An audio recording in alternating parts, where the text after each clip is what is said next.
All right, let's jump right into this. In a high-stakes medical situation, a person's life can hang in the balance. And sometimes the key to saving them isn't some fancy high-tech machine, but just a single, perfectly aimed question. Let's see if you can figure out what it is.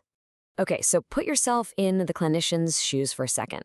This patient comes in, they've got a killer headache, they're vomiting, and it's not getting better. In fact, it's getting worse. The clock is absolutely ticking. Out of all the questions you could possibly ask, which one do you need to ask first?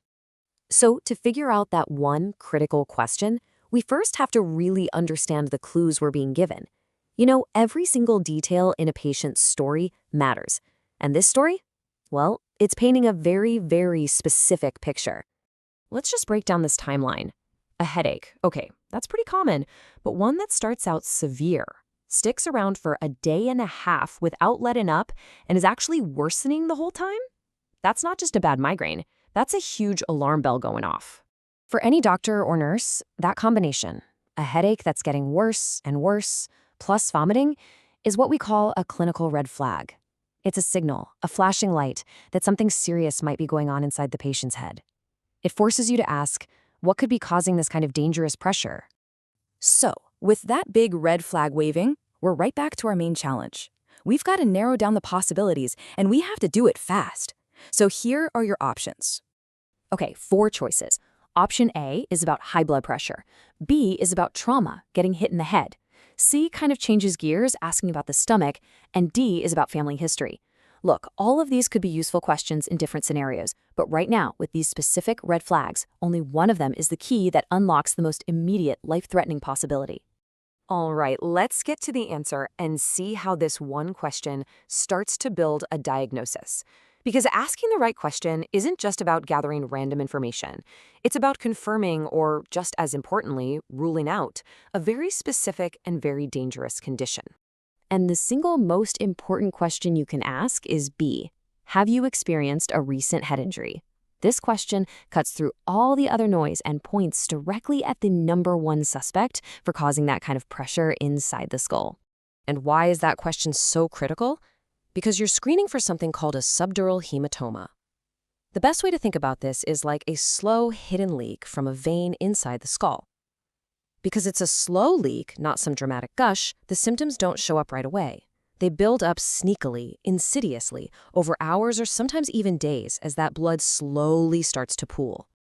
And this is where it all clicks into place.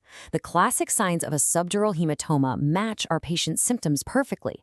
A headache that just won't quit and keeps getting worse, nausea and vomiting, and all of it showing up sometime after an injury. The patient's red flags are basically the textbook definition of this condition.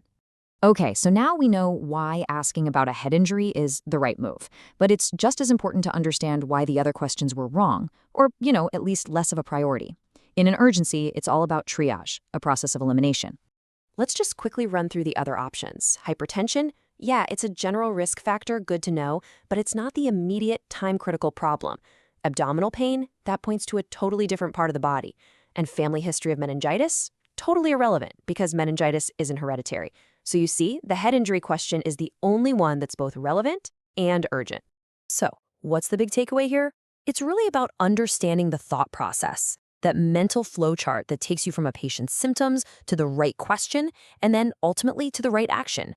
It's like a quick 3-step dance. Step 1, you hear worsening headache and vomiting, and boom, you identify the red flags.